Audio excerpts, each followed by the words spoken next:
I'm Owen, and I turned 18 a few months ago, or at least I was supposed to. My parents didn't really let that happen. The day that was supposed to mark my freedom ended up being the night everything changed between me, my brother, and the people who raised us.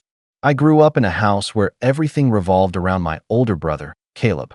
He was 2 years older, the gifted one, the golden boy, the future doctor.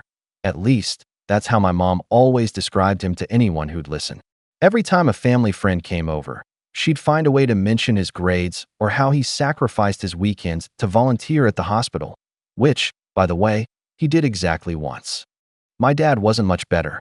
He'd beam with pride every time Caleb so much as existed. Meanwhile, I was the quiet kid who liked to draw, read, and keep to myself. If Caleb got an A, we'd go out to dinner. If I got an A, I'd get told, "Good job, buddy," before the conversation moved back to him. I didn't resent it at first. I told myself that's just how families work. Some kids are more outgoing, more charismatic, more seen. But as I got older, the difference became impossible to ignore. When I was 16, I saved up for months to buy a used guitar. I wanted to learn music seriously, maybe even study it one day.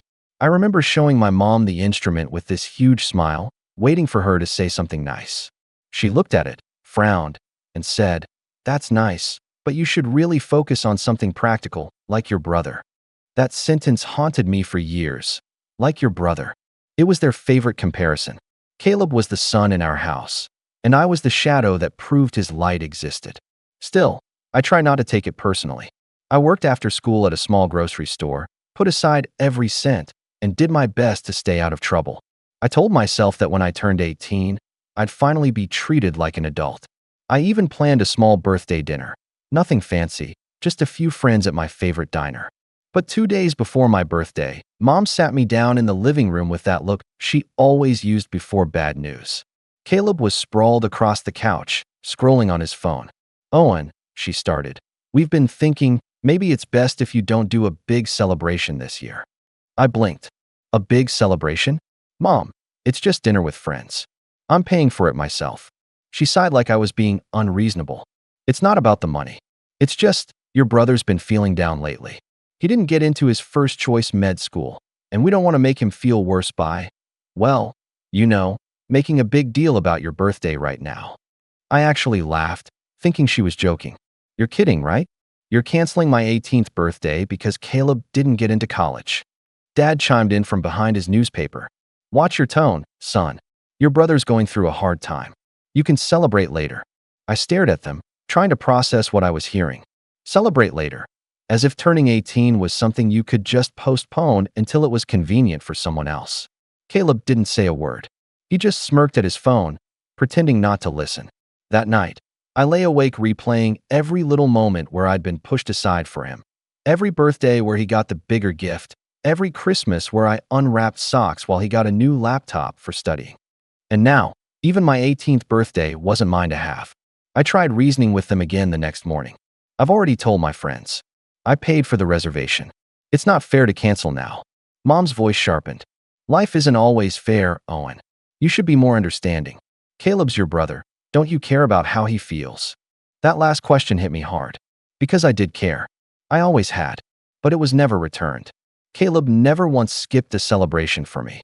He never once toned down his own happiness for my sake. I guess the rules only went one way.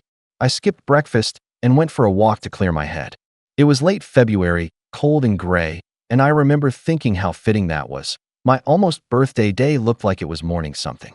When I came back, Mom was on the phone with Aunt Linda, saying how mature I was for agreeing to cancel the celebration. Caleb was sitting in the kitchen eating pancakes, and he looked up at me with this smug little grin. "Guess I'm still the favorite," he said, laughing like it was the funniest thing in the world. I didn't reply. I just turned around and went to my room. That's when something in me shifted. I realized I couldn't keep waiting for them to value me. They weren't going to wake up one day and suddenly see me for who I was. So I started planning. Not for revenge, not yet, but for freedom. I went through my drawers, packed the essentials, and tucked the rest of my savings into my backpack. I didn't have much, about $1,200, but it was enough for a few weeks if I was careful. I spent the next day pretending everything was normal. I smiled at dinner, laughed at Caleb's stupid jokes, and waited. Then, when the clock hit midnight, technically my birthday, I quietly walked out of the house with my bag slung over my shoulder. The cold air hit me like a slap, but it felt good. Real. I remember standing at the end of the driveway, looking back at that house, and thinking, this is the last time they'll ever take something from me. I found a cheap room to rent near the community college and started working extra shifts at the grocery store. It wasn't glamorous, but for the first time, I was free. No guilt trips, no comparisons, no Caleb. Weeks turned into months, and little by little, I built my own life. I saved enough to move into a small apartment, started taking online classes, and kept teaching myself guitar. Every milestone I hit, I thought about how they would have found a way to ruin it, and I was grateful they couldn't anymore. Then, about a year later, everything came crashing back. It started with a text from my mom. Can we talk? I ignored it. Then came another one from Dad. Your brother's been having a tough time. Maybe you could help him out, since you're doing so well now. That caught my attention. Doing so well? How did they even know? I hadn't told them anything. Turns out, Caleb had found my Instagram. He saw the photos of my apartment, my guitar, the small but growing YouTube channel I'd started for my music. He saw the comments from people supporting me. And for someone who'd always been the golden boy, seeing his lesser brother thrive without him must have been unbearable. Because the next thing I knew, he showed up at my door. And that's where everything really started to unravel. I'll never forget the sound of that knock. 3 short, impatient raps, the kind that didn't ask permission, they just announced, I'm coming in whether you like it or not. When I opened the door, Caleb was standing there with his hands stuffed in his jacket pockets, chin tilted slightly upward, wearing that same smirk he always used when he wanted to look superior. He didn't say hi. He just looked past me into my apartment like he was inspecting it. So, he said finally, this is where you've been hiding. Hiding. That's what he called it. Not living, not moving out, not starting over. Hiding. I didn't answer right away. My first instinct was to shut the door, but curiosity, and maybe a trace of old brotherly instinct, made me step aside. You want to come in? I asked, my voice flat. He shrugged. Sure. The moment he walked in, I regretted it. His eyes scanned the place like he was looking for proof that I didn't belong there. The cheap secondhand furniture, the stack of dishes drying on the counter, my guitar propped up by the window. Not bad, he said eventually, running a finger over my table. Kinda small though. It's mine, I said. He chuckled, like I'd said something funny. Right? Independent Owen, huh? I told Mom you'd run back after a month. I ignored that and asked, why are you here, Caleb? He finally dropped the fake grin. Mom and Dad are worried about you. You just left. No note, nothing. You know how selfish that was. That word, selfish, made my blood boil. Selfish? You mean like being told I couldn't celebrate my own birthday because you were sad about your college rejection? He frowned, clearly not expecting me to push back. It wasn't like that. Oh, it was exactly like that, I said. You sat there eating pancakes while they canceled my birthday dinner for you. You didn't even try to stop them. He looked at me for a second, then shrugged. It's not my fault they care about me more. You can't blame me for being the favorite. I don't know what I expected, maybe some guilt, or at least some awareness. But hearing him say it so casually felt like someone pressing a thumb into an old bruise. So that's it, I said quietly. You came here just to remind me you're still their golden boy? He grinned again. You sound jealous. That's when I realized nothing had changed. He wasn't there to apologize. He was there because he'd seen me doing well, and it bothered him. I walked to the door and opened it. You should go. For a moment, I thought he would argue, but instead he smiled that infuriating smile and said, fine, but don't be surprised if Mom calls soon. She misses you. After he left, I just stood there, staring at the closed door. My hands were shaking. Not from fear, from anger. I tried to shake it off, telling myself he'd disappear again. But a week later, my mom showed up. I came home from work and saw her car parked outside the building. She was leaning against it, clutching a paper bag. Owen, she called when she saw me. Finally, I sighed. Mom, how did you even find where I live? Caleb told me. She said like it was nothing. Don't be mad. We just wanted to see you. I didn't have the energy to argue, so I let her in. She looked around the apartment, much like Caleb had, but instead of mocking it, she just sighed dramatically. You shouldn't be living like this. This place is so plain. It's what I can afford. She set the paper bag on my counter. I brought you some food. You're probably not eating properly.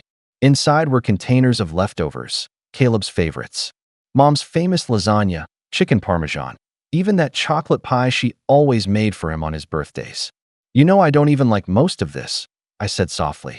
She looked genuinely confused. "Really? I thought everyone loved my lasagna." Of course she did. She never noticed the details about me. We sat at the table, and she started talking about how things had been so hard since I left. How my dad was stressed, and Caleb was trying his best after his second college rejection. Every sentence started with how someone else was feeling. Not once did she ask how I was doing.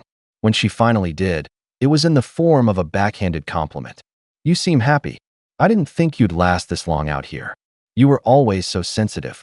I bit back the urge to laugh. "You mean I didn't let you walk all over me?" She frowned. "Don't start, Owen. We're trying to fix things." I wanted to believe her. I really did. But then she said the thing that made me realize fixing things meant something very different to her than to me. "Your brother might move in with you for a while," she said casually. "Just until he gets back on his feet." I froze. "What? He needs a fresh start. You've clearly managed to do that for yourself. I thought maybe you could help him. Set an example." I stood up. "You can't be serious." She blinked at me like I was the one being unreasonable. "Owen, he's your brother. Families help each other." I laughed, an ugly, bitter laugh that surprised even me. "You mean I help him while you pretend it's fair? You never helped me when I needed it." Her tone turned sharp. "Don't talk to me like that. We gave you everything." I looked around my tiny apartment, the place I'd built from nothing, and said, "No, Mom. I gave me everything. You gave Caleb everything else." She stood there, speechless for once. Then she picked up her purse, muttered something about me being ungrateful, and walked out. For the next few weeks, things went quiet. I focused on work, classes, and music. My YouTube channel started gaining traction, not huge numbers, but enough that I could see a future forming. Then, out of nowhere, Dad called. I hadn't spoken to him since I left. "Owen," he said, his voice measured, "your mother's worried sick. You shouldn't have spoken to her that way." "Dad?" I said tiredly. "She wanted me to let Caleb move in." "Well, he needs a place," Dad said, as if that explained everything. "He's family." "So am I," I said quietly. But that never seemed to matter. He sighed. "You're being dramatic. We've always loved you." I almost laughed. "Yeah, maybe in theory." There was a long pause before he said, "If you don't want to help, fine. But don't expect us to support you when things go south." That was the last straw. "You haven't supported me in years," I said, and hung up. For the first time, I felt something shift inside me. Not just anger or hurt, but clarity. I realized that I didn't owe them anything. But the universe wasn't done testing that realization. A few days later, Caleb showed up again. This time, he wasn't alone. He had a suitcase. "Don't freak out," he said, setting it down by the door. "Mom said you'd let me crash here." I just stared at him. "No, absolutely not." "Come on, man," he said, running a hand through his hair. "It's just for a couple weeks. My roommate kicked me out, and you've got the space." "I have one bedroom," I said, "and you can afford rent. You've got a job." He hesitated. "Yeah, about that." I quit. Of course he did. Caleb never stayed anywhere long enough to face consequences. I crossed my arms. "You're not staying here, Caleb." He rolled his eyes. "Wow, you really think you're better than everyone now, huh? Big man with a YouTube channel and a crappy apartment." "Get out," I said. He didn't move. "You know, Mom's right. You've changed. You used to be nice." I took a deep breath, trying to stay calm. "You used to be tolerable." That got his attention. His eyes narrowed, and for a moment, I saw a real anger flash there. "You're gonna regret this." And then he left, but not before snapping a photo of my apartment as he walked out. I didn't know what he planned to do with it, but I found out soon enough. A few days later, I got a message from my aunt. "Are you okay? Your mom said you're struggling and refusing help. Don't be too proud, dear." It didn't take long to piece it together. Caleb must have shown my parents that picture, claiming I was barely scraping by. They probably told the whole family I was too stubborn to come home. The pity calls started trickling in. The texts. The passive-aggressive "we're praying for you" messages. It was humiliating. I didn't respond to any of them. Instead, I doubled down on my work. I uploaded more music, grew my audience, and even got a small sponsorship deal. The better I did, the more desperate they seemed to get. Then, one evening, as I was finishing a recording session, I got another knock at my door. This time, It wasn't Caleb. It was all three of them: Mom, Dad, and the golden boy himself. They stood there like a united front, each with a different expression. Mom looked anxious, Dad looked stern, and Caleb looked smug. "Can we come in?" Mom asked. I hesitated, then stepped aside. The moment they sat down, I knew it wasn't a social visit. There was tension in the air, the kind that only comes before a storm. Dad spoke first. "We need to talk about this attitude of yours." "What attitude?" I asked. Mom jumped in. "You've been distant, disrespectful. We've tried to help you, but you keep pushing us away." I almost laughed again. "Help me? You canceled my 18th birthday because Caleb didn't feel special enough. You tried to move him into my apartment. And now you're saying I'm the problem." Caleb crossed his arms, leaning back in the chair. "You really love playing the victim, huh?" That was it. Something inside me snapped. I looked at each of them, the people who'd made me feel invisible my entire life. And for the first time, I wasn't scared to speak. "You know what?" I said quietly. "Maybe I am done being the quiet one." And just as I was about to tell them everything I'd held back for years, all the resentment, all the pain, Caleb smirked, leaned forward, and said something that changed everything. Caleb's smirk said everything before the words even left his mouth. He leaned forward, elbows on his knees, that fake casual confidence dripping off him like oil. "You think you've got it all figured out, don't you, Owen?" he said. "Your little apartment, your YouTube channel, your independence. You really think that makes you better than us?" I didn't answer. I was still trying to understand why they were all here, sitting in my tiny living room like it was an intervention, except no one looked concerned about me. They looked angry, threatened. Mom clasped her hands together and took a shaky breath. "We didn't come here to fight, sweetheart. We need to be honest about something." My gut tightened. What's that supposed to mean? Dad's jaw flexed like he was forcing himself to stay calm. "Your mother and I were talking, and we think it's time you come home." I blinked. "What?" Mom nodded. "This whole living on your own thing was fine for a while. But it's gone too far. You're isolating yourself. You're being prideful. Caleb needs support, and we need our family back together." There it was again, Caleb needs. It was always about what he needed. I tried to laugh it off, but my chest felt tight. "You're joking, right? You can't just decide I move back in." Dad frowned. "We're not deciding. We're asking. But you're making this harder than it needs to be. We just think it's best for everyone." "For everyone except me," I muttered. Mom's voice softened, almost pleading. "Owen, honey, your brother's been through so much. He didn't get into med school again, and he's been depressed. You know how fragile he can be. So what? I'm supposed to move back home to cheer him up?" Dad's tone hardened. "Don't talk about your brother that way. You wouldn't even have that apartment if it weren't for us." I froze. "What's that supposed to mean?" He glanced at Mom, then back at me. "We helped you get started, whether you realize it or not. That money in your account when you moved out, it came from us." My head snapped up. "What?" "No, it didn't. That was from my job at the grocery store. I saved every—" Mom interrupted, her voice trembling with fake sadness. "We transferred some money into your savings when you were 17. We wanted to give you a safety net. But that money is still ours, technically." The room went silent.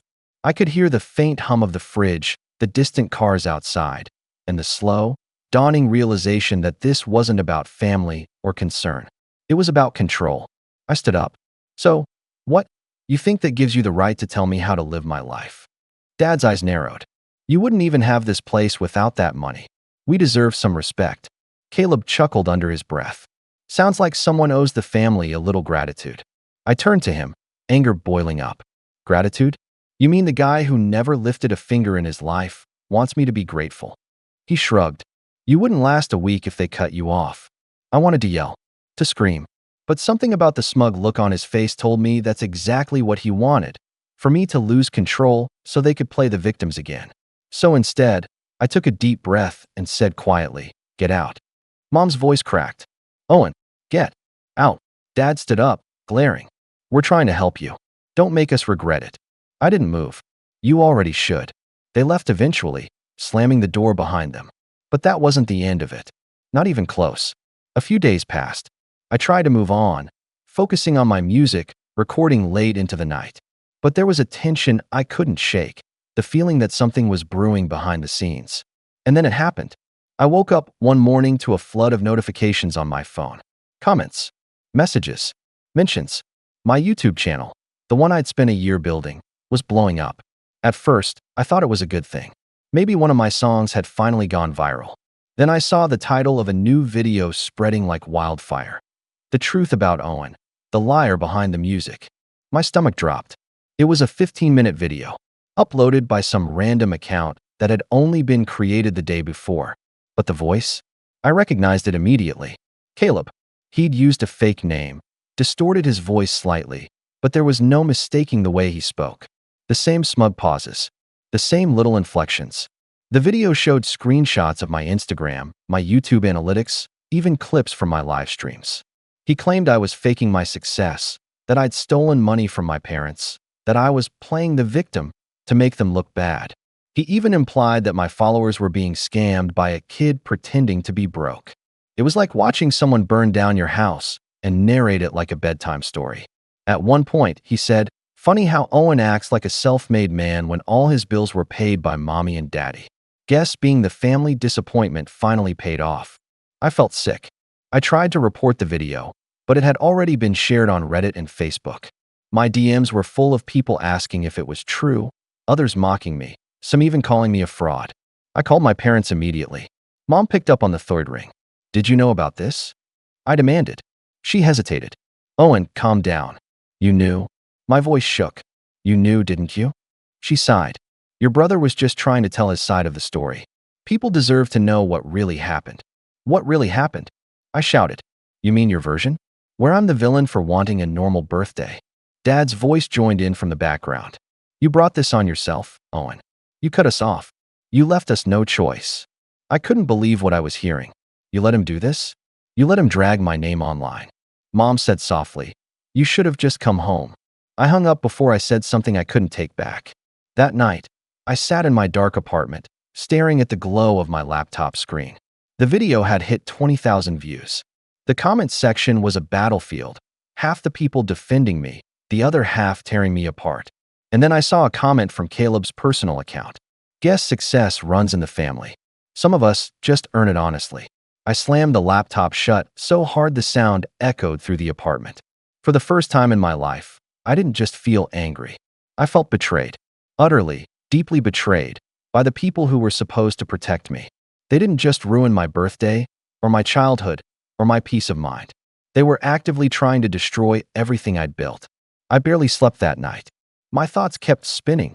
Flashes of Caleb's smirk, my mom's voice, my dad's threats. I thought about all the times I'd excused their behavior, all the times I'd told myself they'd change. But now, I saw it for what it was. They didn't want me back because they loved me. They wanted me back because they couldn't stand the idea that I was doing better without them. The next morning, I got another text from Caleb. "Caleb, hey, bro, sorry about the video. I'll take it down if you apologize to Mom." I stared at the message for a long time, feeling that mix of disbelief and numb fury. "Me, you posted lies about me online." Caleb, "Not lies. Just perspective." "Me, you humiliated me to thousands of people." Caleb, "Then fix it. Say sorry. Come home." I didn't reply. I couldn't.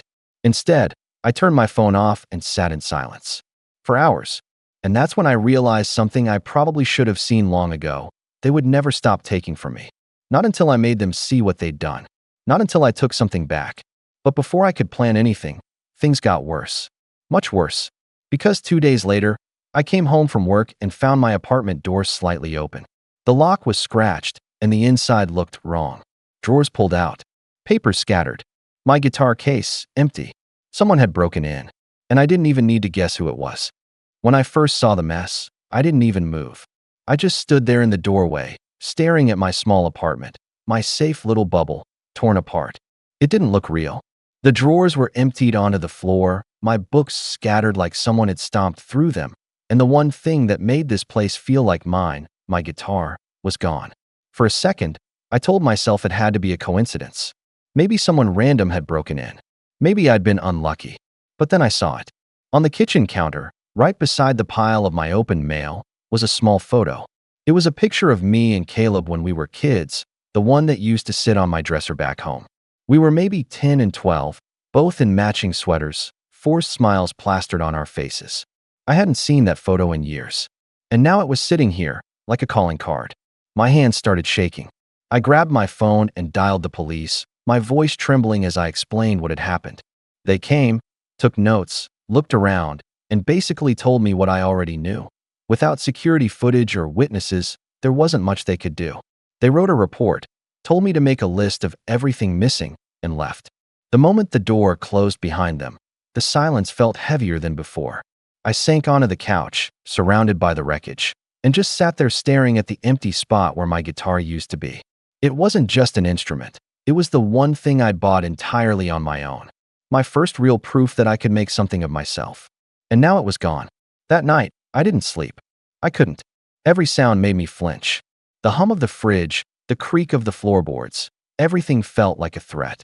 I stayed up until sunrise, scrolling through my phone, rereading old messages from my mom and Caleb, trying to piece together how I'd gotten here.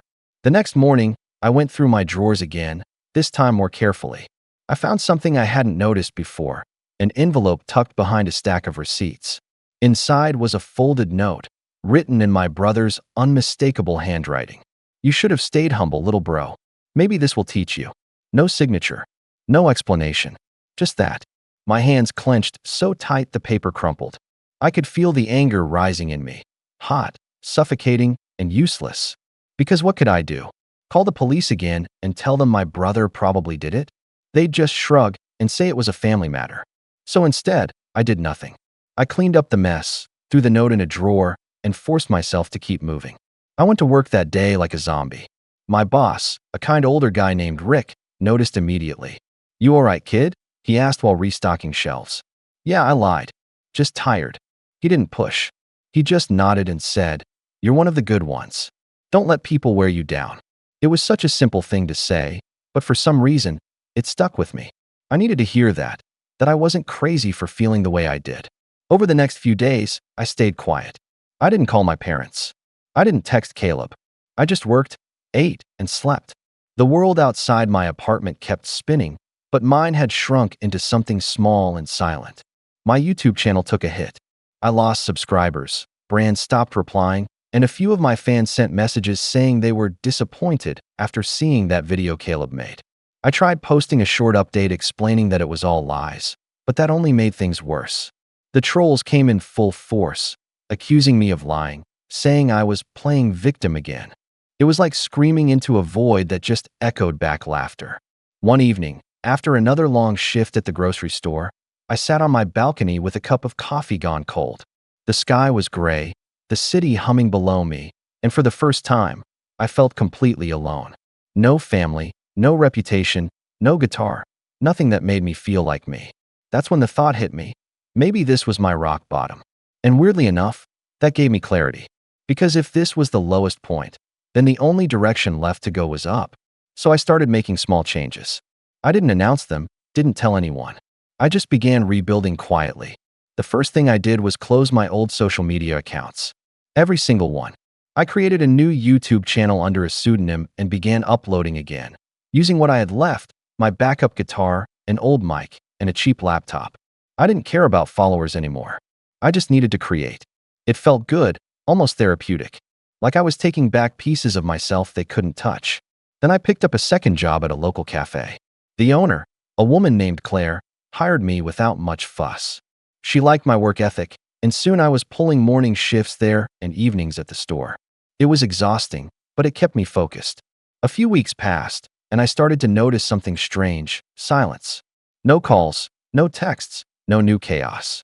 It was like my family had finally decided I wasn't worth the trouble anymore. But silence didn't mean peace. It meant they were planning something. I could feel it. One night, after closing the cafe, I came home to find a letter taped to my door. No envelope this time. Just a sheet of paper, folded once. "We want to make things right. Family meeting tomorrow. 6 p.m. Don't ignore us again." No signature, but I didn't need one. The handwriting was my dad's. I crumpled the note and tossed it in the trash. But I couldn't stop thinking about it. What did make things right even mean in their world? Usually, it meant pretending nothing happened while I apologized for everything.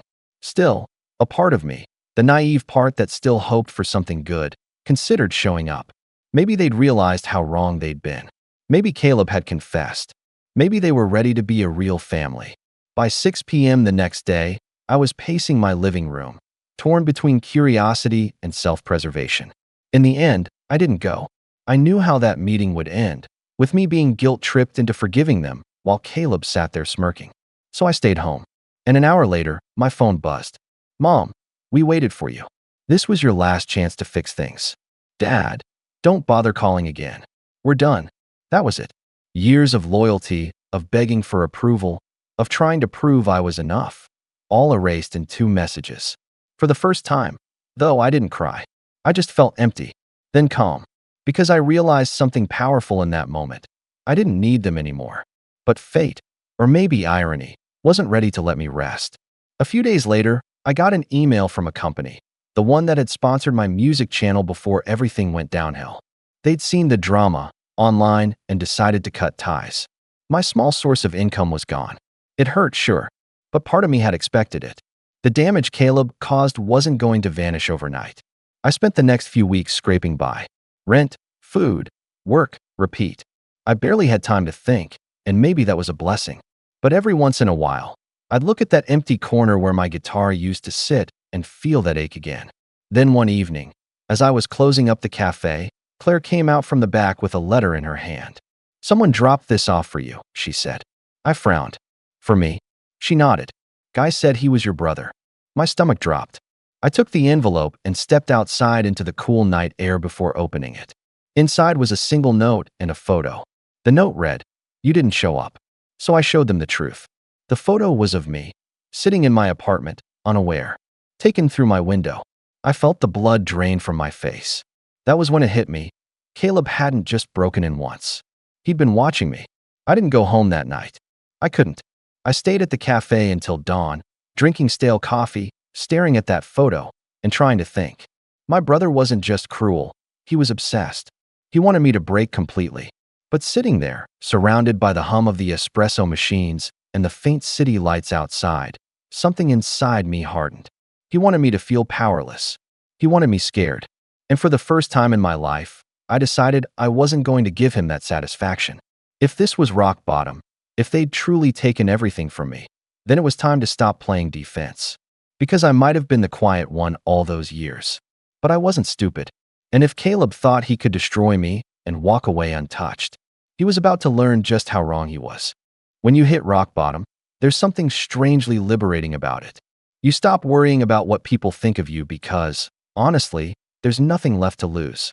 That's where I was, sitting in the corner booth of the cafe at sunrise, watching people pass by with their morning coffees, realizing that for the first time in years, I didn't owe anyone an explanation. Not my parents. Not Caleb. No one. I went home later that morning, cautious and alert.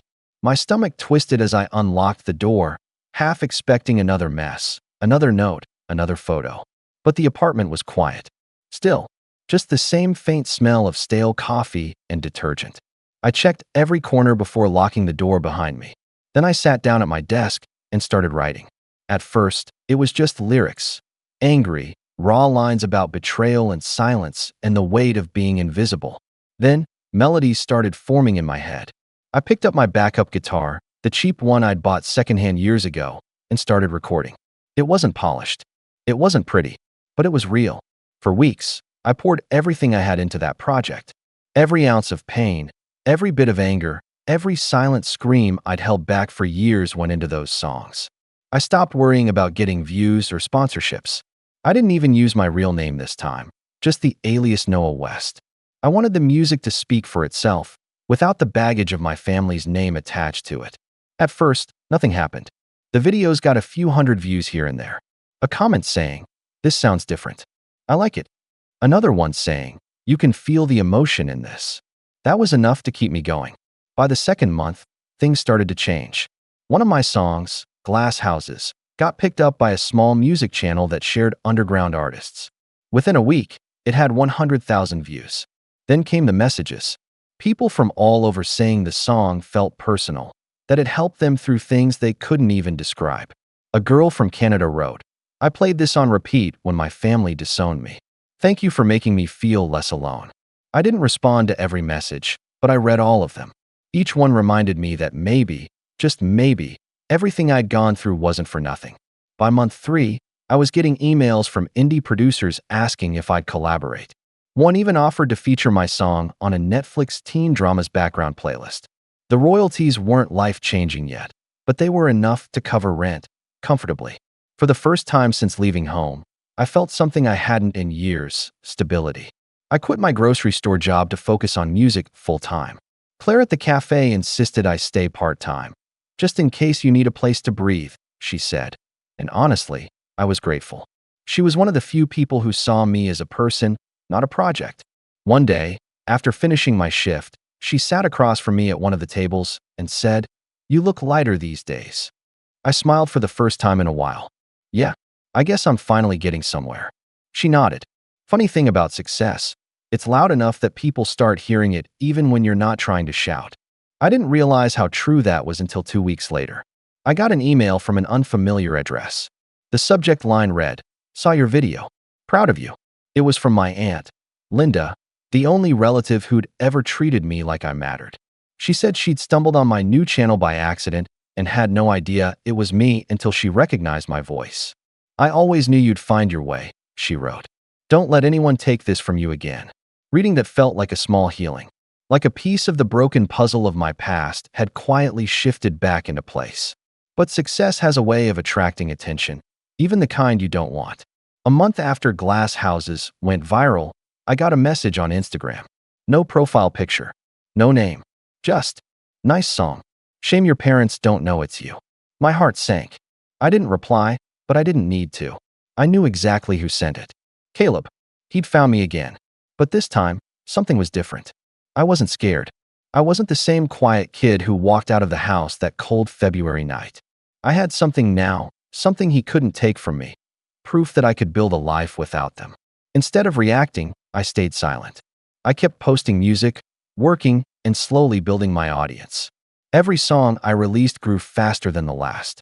By the end of the year, my subscriber count had crossed 500,000. And then came the day that changed everything. I was at the cafe when Claire called me into her office. She handed me her phone with a grin. "Look," she said. It was an article. The anonymous musician behind Glass Houses revealed. Meet Noah West.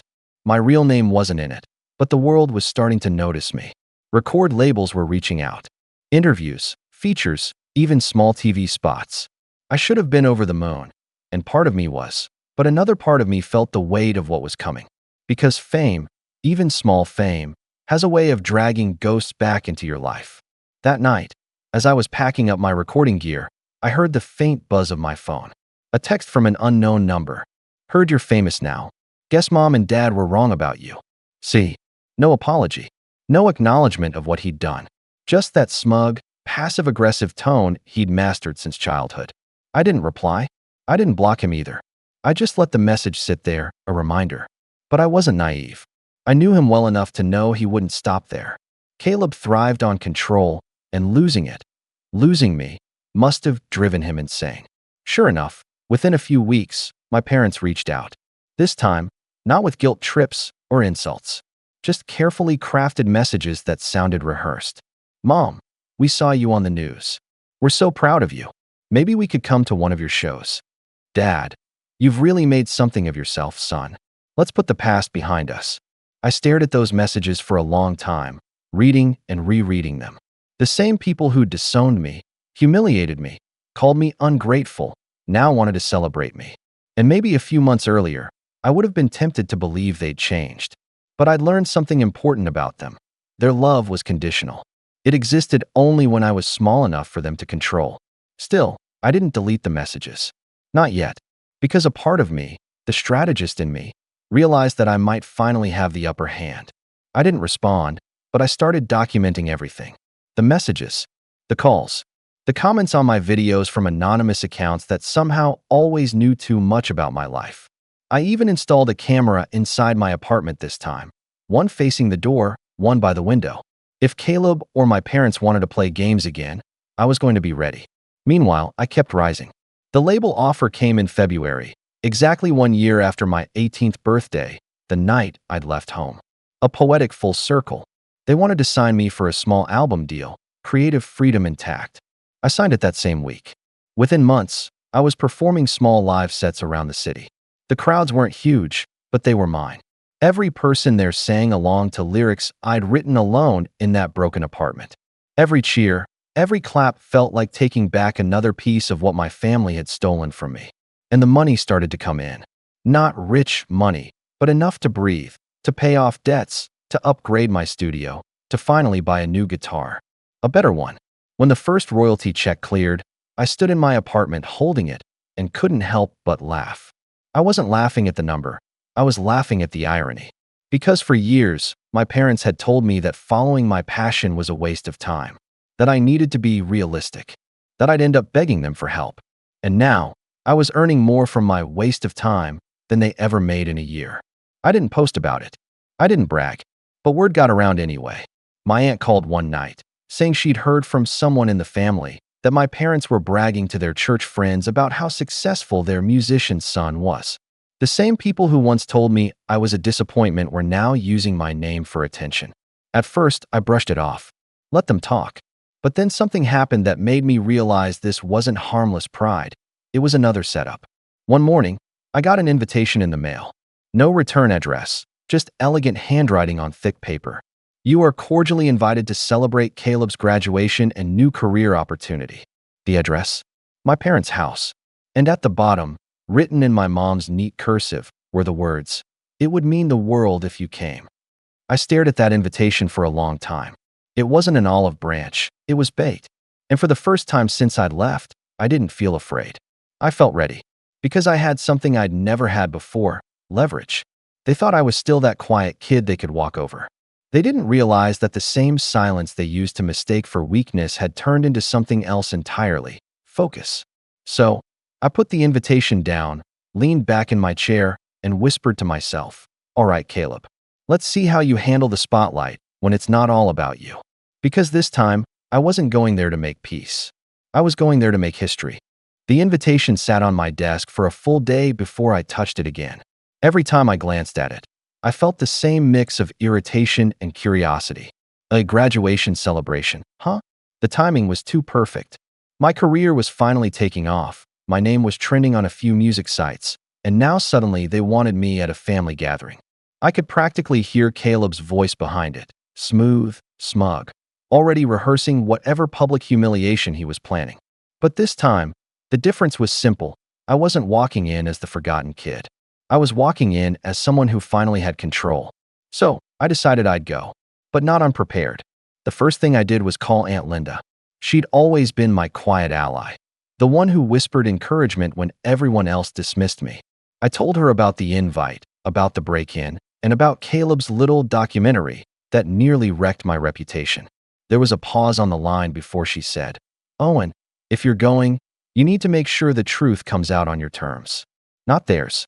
That stuck with me. So, I spent the next week planning. I didn't tell a soul, not even Claire. I bought a couple of hidden lapel microphones and a pen camera. Nothing fancy, just reliable enough to capture every word. I rehearsed in my head what I might say, how I'd act. No yelling, no losing control this time. Just calm, deliberate precision. The night of the event arrived faster than I expected. Their house looked exactly the same as the day I left. Neat lawn, white shutters, lights glowing through the big windows like a picture-perfect postcard. But as I stood there on the porch, it didn't feel like home anymore. It felt like a stage. When Mom opened the door, her smile was immediate, wide, and unnatural. "Owen," she exclaimed, pulling me into a hug that felt rehearsed. "You came. Wouldn't miss it," I said with a polite smile. The house was full of people, relatives, neighbors, even a few of Caleb's college friends. There were banners that said "Congratulations, Caleb," and a big collage of photos showing his journey. I noticed that one of those photos was the same childhood picture he'd left in my apartment after the break-in. A chill ran through me, but I didn't show it. Caleb spotted me from across the room. He froze for a split second, not expecting me to actually show up, then broke into that practiced grin. "Well, look who it is," he said, loud enough for people nearby to hear. "The prodigal son." I just nodded. "Congrats, Caleb. Guess we're both doing all right these days." He smirked. "Yeah, though some of us didn't need to cry online for sympathy to get there." The people around us laughed, uncomfortable, unsure if it was a joke or a jab. I smiled through it, every nerve in my body telling me to stay calm. You're right, I said evenly. Some of us just had to learn to work without handouts. His smile faltered, just slightly. I could tell he hadn't expected me to be collected. He thrived on reaction, on me getting flustered. Not tonight. Dinner was served about an hour later. The table was long and overly formal, Mom sitting at one end, Dad at the other, with Caleb and me across from each other in the center. The air was thick with small talk and tension. At one point, Mom raised her glass. "We're just so proud of both our boys," she said sweetly. "Caleb for graduating, and Owen for, well, whatever it is you're doing these days." A few chuckles rippled around the table. My aunt shot me a sympathetic glance, but I stayed silent, letting them dig their own hole. Then Dad leaned forward. "We heard your music's doing well," he said, pretending to sound casual. "Maybe you could invest in something meaningful. Help out your family a little." There it was. The real reason I was invited. I set my glass down. "Help out how?" Mom smiled tightly. "Well, your brother's starting his own practice. He's got the brains, but he could use a partner. Someone with resources." "Resources?" I repeated, my voice calm but sharp. "You mean money?" Dad chuckled like I was being dramatic. "It's not about money, son. It's about family. Caleb's success is all of ours." I let out a small laugh. Interesting, because when I was struggling, I don't remember anyone saying my pain was the family's too. The room went still. Caleb leaned back in his chair, trying to regain control. "Come on, Owen. Don't be bitter. This could be a great opportunity for you to make things right." I tilted my head. "Make things right?" He nodded. "You know, after the whole video mess, people might have forgiven you, but the internet never forgets. Aligning with me, a respected professional, could help clean your image." For a moment, I couldn't even speak. I just stared at him, realizing how deep his arrogance went. He really believed he was doing me a favor. I smiled then, slow and deliberate. "You're right, Caleb. The internet doesn't forget." And that's when I pulled my phone from my pocket, turned the screen toward him, and pressed play. It was a short clip, maybe a minute long, but every word was crystal clear. His voice, his face, sitting in my apartment, holding my stolen guitar, laughing. "You should have stayed humble, little bro. Maybe this will teach you." The table fell silent. You could have heard a pin drop. Caleb's expression froze. Where did you?" "I installed cameras after the first time you broke in," I said calmly. "Guess you forgot about those." Mom's fork clattered onto her plate. "Caleb, what is this?" He stammered, his face pale. "It's fake. He's lying." But I was already pulling out the second piece of evidence, a printed police report from the break-in. "I didn't press charges before," I said. "Didn't want to ruin your life. But seeing as you're still lying about it, maybe it's time I stop protecting you." My father looked between us, his face red. You recorded your brother?" I turned to him. "No, he recorded me. He made fake videos to ruin my name, broke into my home, and stole from me. I just documented the truth." Whispers spread around the table. Aunt Linda's hand covered her mouth.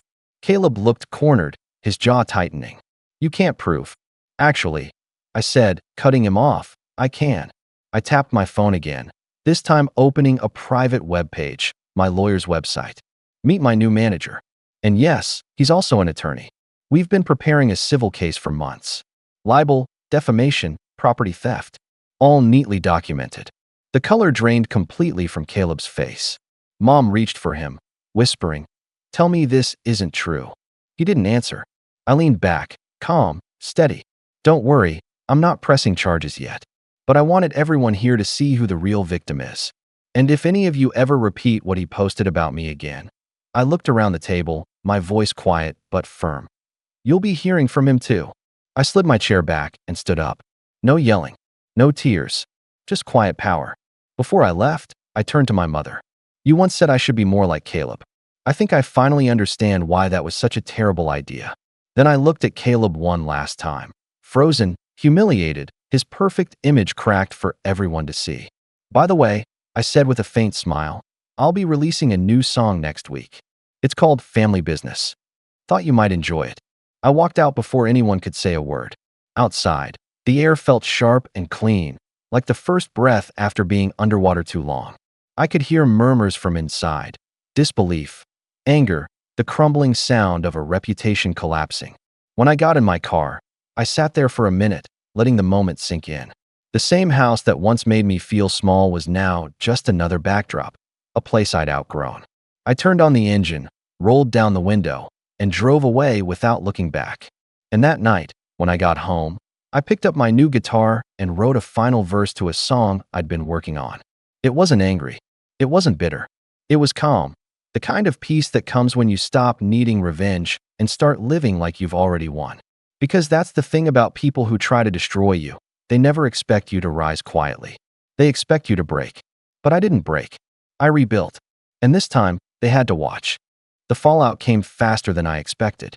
By the next morning, the family group chat, which I hadn't opened in over a year, was a battlefield. Dozens of messages, arguments, accusations. It was like lighting a match in a room full of gasoline and walking away before the explosion. I didn't even have to reply. They were tearing each other apart without me.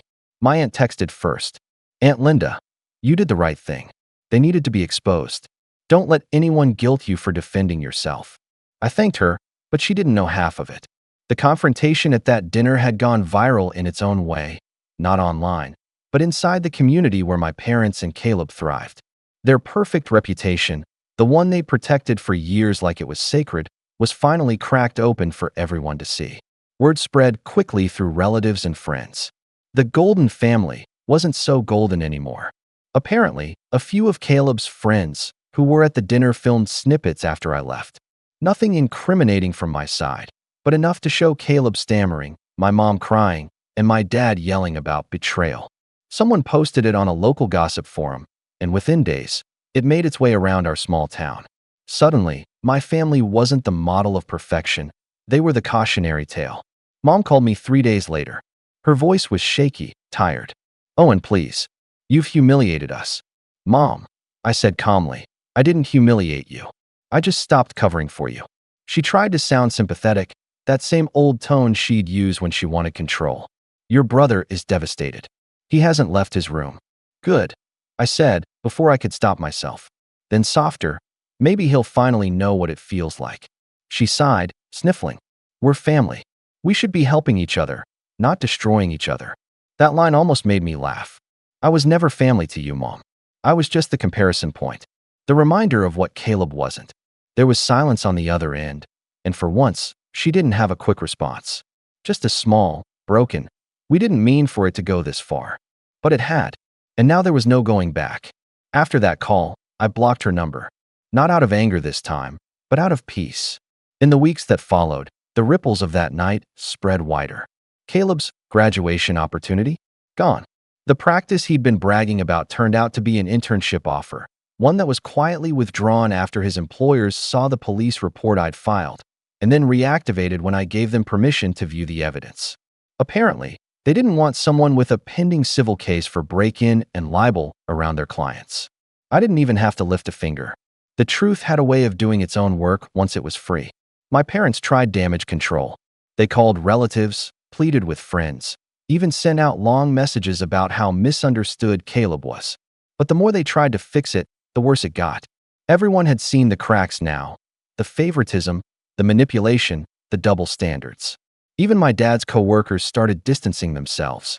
My aunt told me she overheard one of them whispering, "Guess the apple doesn't fall far from the tree." For a family obsessed with appearances, that kind of quiet judgment was the ultimate punishment. And Caleb, well, he fell the hardest. A few weeks later, I got a message from one of his old friends.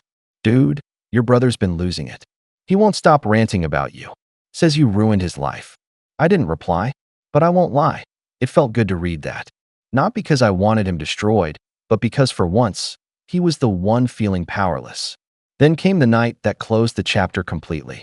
It was late, past midnight, when I heard a knock on my door. I wasn't expecting anyone, and for a split second, my chest tightened, thinking maybe it was him again. But when I opened the door, Caleb was standing there, drenched from the rain, looking nothing like the arrogant brother I remembered. His eyes were red, his posture slouched. He wasn't smirking. He wasn't performing. He looked small. "Can I come in?" he asked quietly. I hesitated but stepped aside. He walked in slowly, glancing around the apartment like he was seeing it for the first time. He sat down at the table, and for a long time, neither of us spoke. The sound of the rain hitting the window filled the silence. Finally, he said, "You destroyed me." I exhaled, leaning against the counter. "No, Caleb. You destroyed yourself. I just stopped letting you drag me down with you." He rubbed his face, shaking his head. "You think you're better than me now?" I shook mine. "No. I just learned the difference between love and control." He was quiet for a while. Then he said, "They won't even talk to me. Dad's furious. Mom cries all the time.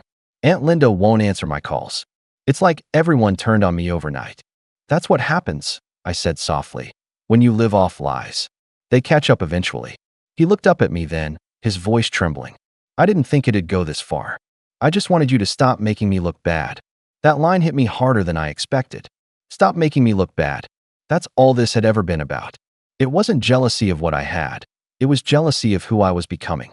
I was proof that he wasn't the perfect son they thought he was. "You did that yourself, Caleb," I said. "All I did was tell the truth." He looked down, then nodded slowly. I guess I deserved it. For the first time, he wasn't defensive. He wasn't smirking or blaming me. He looked human, regretful even. He stood to leave, but paused by the door. "For what it's worth, I'm sorry. For all of it." I didn't say anything. Not because I didn't believe him, but because I wasn't ready to give him what he wanted: absolution. Not yet. He left quietly, disappearing into the rain. I never saw him again after that night. A month later, Aunt Linda told me he'd moved out of state, trying to start over. My parents sold the house and downsized. From what she said, Dad had a mild stroke, and Mom spends most of her time taking care of him.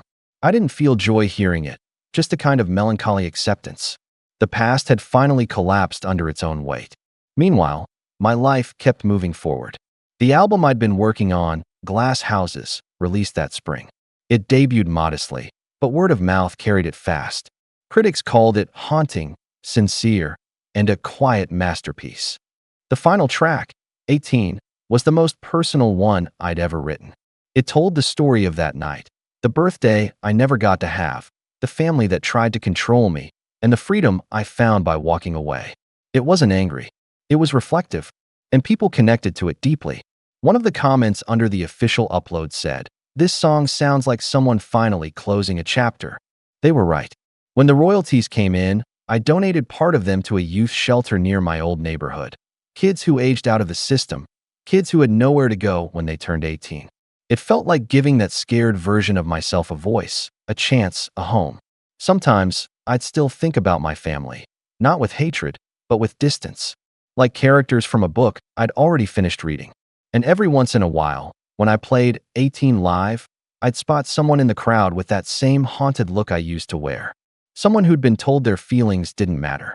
And when I sang the last line, I sang it for them, because I knew what it meant to finally be seen.